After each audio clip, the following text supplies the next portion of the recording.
अब हंसूं क्या। कोकिला का घर दुनिया का सबसे अनोखा घर है।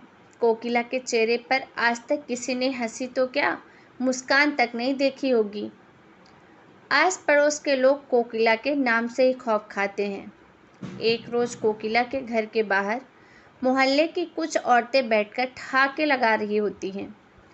उन लोगों की आवाज़ से कोकिला का मन चिड़चिड़ाने लगता है और अपने आप से ही कहती है, लगता है इन लोगों को कोई काम नहीं है। जब देखो बाहर बैठे हंसी ठिठोली करती रहती हैं।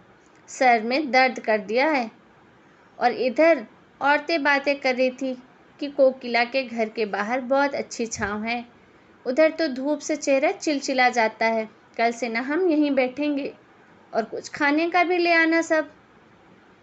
तब तो यही छोटी पिकनिक हो जाएगी हमारी। और सब हंसने लगती हैं और एक साथ कहती हैं, हाँ हमारी पिकनिक हो जाएगी। इतने में ही कोकिला अपने घर का दरवाज़ा खोलकर बाहर आती है। कोकिला को देखकर सब उठ जाती हैं। सबके चेहरे पर डर छा जाता है। तभी कोकिला अपनी कड़क आवाज़ में कहती है, ये क्या सब्जी बाजार लगा रखा है? अपने घर में आग लग गई है क्या? वहाँ जाकर करो हंसी ठिठोली। मुझे मेरे घर के बाहर नहीं चाहिए ये आवाज़। कान खोल के सुन लो। माहौल शांत हो जाता है। कोकिला भाषण देकर वापस घर में चली जाती है और औरतों का मुंह बन जाता है। देखा कैसी औरत है, किसी की भी हंसी इसको बर्दाश्त नहीं होती। देख लेना, इसकी बहू ऐसी आएगी जो दिन भर हंसती रहेगी। तब देखती हूँ क्या करेगी ये। बड़ी डॉन बनती फिरती है ना। ऐसी औरतों को तो उनके घर वाले ही ठीक करते हैं। आने दो बहू को, हम पर तो चिल्ला गई, देखते हैं उस पर कैसे चिल्लाती है। सभी औरतें अपने घर चली जाती हैं। इधर कोकिला विवेक से पूछती है, तुझे कोई लड़की पसंद है तो बता दे, वरना मैं देखूं तेरे लिए लड़की मेरे हिसाब की। अरे जिसकी माँ तुम जैसी हो उसके पास कौन लड़की भटकेगी। इतना बोलने को किसी ने नहीं कहा, जितना पूछा जाए उतना जवाब दे। कोकिला गुस्से में बम बन जाती है। आजकल के बच्चे एक पूछो तो 10 जवाब देते हैं। मैं अपनी जैसी ही कोई लड़की ढूंढ कर लाऊंगी जो सबकी लगाम खींच कर रखे। कोकिला की बात सुनकर विवेक कहता है, तब तो मैं कहाँ, कोई मुझसे पटता तो छोड़ो, बात तक नहीं करेगा।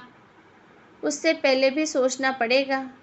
अब दिन बीतने लगते हैं। कोकिला अपने जैसे लड़की लाने की तलाश में लग जाती है। इधर अरुण का रास्ते में एक्सीडेंट हो जाता है और नंदिता नाम की एक लड़की उसे डॉक्टर के पास ले जाती है। अंकल जी आप चिंता मत कीजिए, सब ठीक हो जाएगा। बेटा मैं घर कैसे जाऊंगा? अंकल जी मैं हूँ ना, जहाँ मैं हूँ वहाँ क्या गम। नंदिता बहुत ही हंसमुख मिजाज की लड़की है और हर छोटी बड़ी बात पर हंसती रहती है।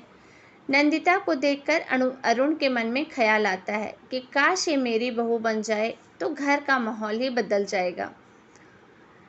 तभी नंदिता अरुण का प्लास्टर करवाकर उसके घर छोड़ देती है। अरुण कोकिला को नंदिता के बारे में बताते हुए कहता है, नंदिता बिल्कुल तुम्हारी तरह सब कुछ खुद ही संभाल लेती है। तुम इधर विवेक के लिए लड़की देख रही हो, इससे अच्छा है कि नंदिता से ही विवेक का रिश्ता तय कर दो। कोकिला को अरुण की बातें समझ में आ जाती हैं और वह नंदिता से विवेक का रिश्ता भी तय कर देती है। नंदिता बहू बनकर विवेक के घर आती है। गृह प्रवेश के समय कोकिला नंदिता से कहती है, बहू इस लोटे को अपने दाहिने पैर से गिराकर अंदर आओ। जी मम्मी जी। नंदिता लोटे को लात मारती जो है जोर से, लोटा उछलकर एक औरत के माथे लग जाता है और नंदिता हंसने लग जाती है। ये तो कॉमेडी हो गई। आपके सिर का दर्द सही हो जाएगा मम्मी जी। अब जैसे भी दर्द हो ना, सिर पर लोटा मार लो। हम कोकिला को गुस्सा आने लगता है। नंदिता और बाकी सब हंसने लगते हैं। बहुत अच्छा बहू, तो क्या हंसूं? नंदिता का गृह प्रवेश होता है। अगले दिन नंदिता की पहली रसोई होती है। कोकिला नंदिता से कहती है, बहू आज तेरी पहली रसोई है, कुछ अच्छा बना लेना। भाभी कुछ तड़कता भड़कता बनाओ ना। नंदिता कहती है, मैं खिचड़ी बना लेती हूँ, मुझे तो मसाला खिचड़ी बहुत पसंद है। अरे अपनी पहली रसोई में खिचड़ी कौन बनाता है? प्लीज़ भाभी, खिचड़ी नहीं। अरे सुनो तो, मैं तो अपने बर्थडे तक में खिचड़ी काटती हूँ केक की जगह, और लिपस्टिक का कलर भी खिचड़ी से ही लगाती हूँ। और ये कहकर वो हंसने लगती है। तभी सास बोलती है, तो क्या हंसूं? और वो रसोई में चली जाती है। कैसे लोग हैं जिन्हें हंसने से भी परहेज है। मैं तो इस घर का हुलिया बदल के रहूंगी। खिचड़ी देखकर सबका मुंह उतर जाता है। ये क्या नंदिता, खिचड़ी नाश्ते में कौन खाता है? प्रफुल्ल, तुम भी ना? नाश्ते में क्या, मैं तो तीनों टाइम खिचड़ी खाती हूँ, बहुत टेस्टी लगती है। इसके आगे तो लिपस्टिक भी फेल हो जाए, तुमने खिचड़ी नहीं देखी। तुम मेरे प्रफुल्ल और मैं तुम्हारी हंसा। प्रफुल्ल, ये कोई मजाक नहीं चल रहा है। हंसू क्या? भाभी, मैं तो नहीं खाने वाली खिचड़ी। नंदिता के साथ सब अब खिचड़ी खाते हैं। तब अंजलि कहती है, मेरे लिए तो भाभी चाय बना दो झटपट, मुझे कॉलेज जाना है। नंदिता जल्दबाजी में चाय बनाने जाती है और हड़बड़ी में चाय में चीनी की जगह नमक डाल देती है। ये लीजिए ननद जी, आपके लिए स्पेशल चाय। अंजलि चाय पीती है और थूक देती है।